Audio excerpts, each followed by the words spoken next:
అందరికీ నమస్కారం. ఆంధ్రప్రదేశ్ రాష్ట్ర రాజకీయాల్లో తెలుగుదేశం పార్టీది ఒక చరిత్ర.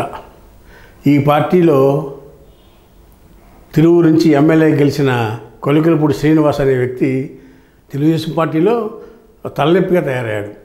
ఈయన వివాదాల కేరాఫ్. ప్రతిరోజు నిత్యం ప్రజల్లో ఉండడానికి ప్రయత్నం చేస్తూనే ప్రజల్లో అలజడి అశాంతికి, ముఖ్యంగా టీడీపీ కార్యకర్తలకి. ఎందుకంటే ఎందుకు ఇలా చెప్తామంటే, ఈయన అమరావతి ఉద్యమం ముందు 19 ఎలక్షన్లో వైసీపీని బలపరిచిన వ్యక్తి. తర్వాత పరిణామాల్లో తెలుగుదేశం పార్టీకి బలపరుస్తూ అమరావతి ఉద్యమంలో పాల్గొని అమరావతి రైతుల కోసం ధర్నాలు చేయటం కానీ, నిరాహార దీక్షలు చేయటం కానీ, వీటన్నీ కూడా ఒక మూలకర్తగా పనిచేసుకుంటూ వచ్చాడు. దాంతోపాటుగా అమరావతి ఉద్యమాన్ని పాదయాత్రల పేరుతో తిరుపతి పాదయాత్రని, ఇటు అరసవల్లి పాదయాత్రని, ఈ పాదయాత్రల పేరుతో అందరినీ తీసుకెళ్ళి ప్రపంచానికి అమరావతి ఉద్యమాన్ని చాటి చెప్పిన వ్యక్తిగా కూడా గుర్తించవచ్చు.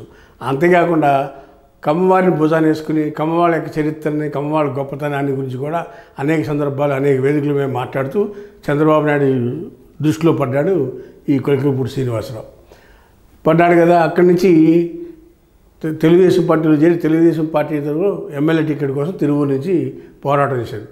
అప్పటి వరకు తిరువూరులో పనిచేసుకునే వ్యక్తిని కాదని చెప్పి చంద్రబాబు నాయుడు ఇతను కొత్తగా వచ్చాడు, చదువుకున్నవాడు, ఐఏఎస్లు చదువుకునే వాళ్ళకి కోచింగ్ ఇస్తూ ఉంటాడు కాబట్టి ఇతన్ని మనం ఎంకరేజ్ చేద్దామనే ఉద్దేశంతో ఈయన తీసుకెళ్ళి తిరువూరు నియోజకవర్గం నుంచి పెట్టి పోటీ చేయించడం జరిగింది. పోటీ చేసినాక పోటీలో అందరి సహకారంతో ఈయన మంచి మెజార్టీతో గెలిచాడు.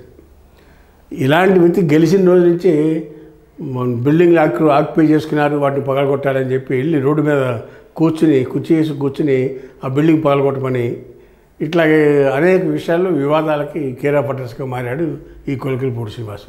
అది మొదలు. తర్వాత ఇంకో కార్యకర్తలతో వివాదాలు.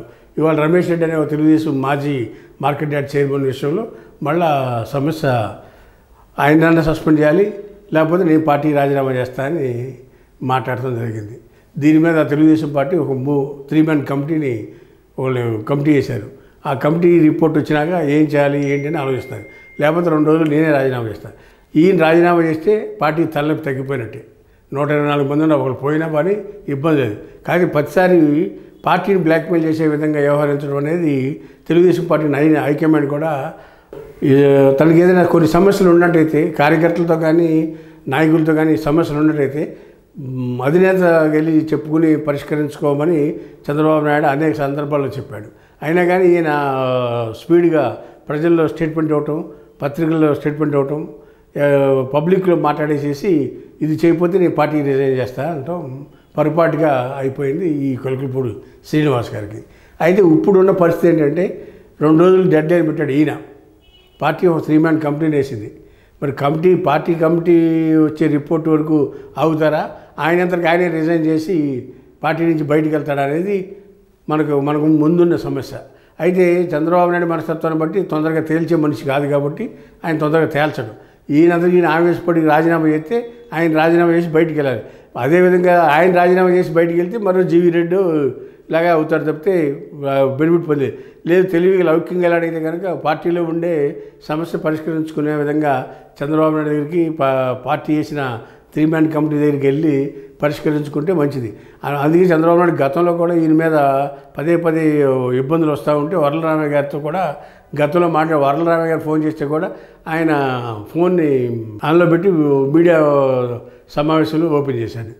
ఇలా అనేక రకాల ఈయన మెచ్యూర్డ్ పొలిటీషియన్గా చెప్పుకోలేము. ఎందుకంటే ఇవన్నీ కూడా పిల్ల చేష్టలాగా ఉన్నాయి తప్పితే ఈయన వ్యవహార శైలి అంతా కూడా ఒక రాజకీయ నాయకుడుగా మారినాక, ఒక ఎమ్మెల్యే అయినాక ఒక ఇబ్బందులు ఎదురొస్తాయి. ఆ ఇబ్బందులు ఎలా పరిష్కరించుకోవాలి అనేది ఆలోచన చేసి పరిష్కరించుకోవాలి తప్పితే ఎదురు పట్టాడికి ముందు ఛాలెంజ్ చేయటం, నీ పార్టీకి రాజీనామా చేయటం అనేది సరైన నిర్ణయం కాదనేది ఈ సందర్భంగా తెలియపరుస్తాం.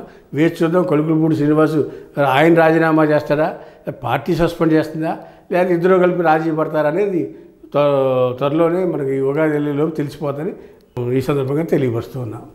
హాయ్ ఫ్రెండ్స్, మా ఫ్యూచర్ టుడే ఛానల్ చూస్తున్నందుకు చాలా థ్యాంక్స్.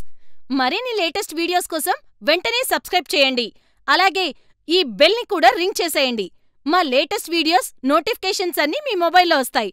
మా వీడియోస్ మీకు నచ్చితే లైక్ చేయండి, షేర్ చేయండి, నచ్చకపోతే కామెంట్ చేయండి.